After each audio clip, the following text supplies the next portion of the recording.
لما قدمت الاغنيه بتاعت سرجي سرجي مرجي. مرجي والكاركتر بتاع الجوكر، الناس بتطالب في الكومنتات قدم جوكر الدراما المصريه.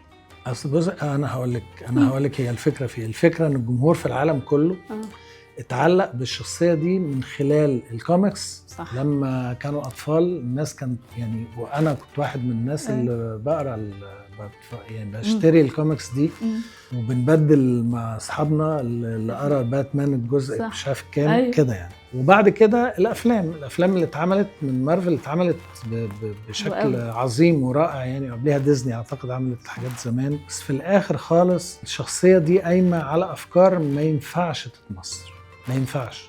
يعني فكرة المنهج الفوضوي وإنه في الآخر هو يعني بغض النظر عن الشكل الإنساني، إن هو اتظلم، إن هو الناس تنمرت عليه أو كل ده يعني، أو اتعامل معاملة سيئة من أهله وهو طفل، وكل الحاجات اللي احنا سمعناها.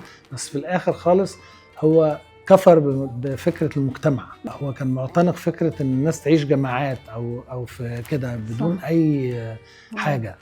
فالفكرة دي عشان اللي هي قايم عليها الشخصية عشان تتمصر ده مستحيل يعني. تبقى صعب.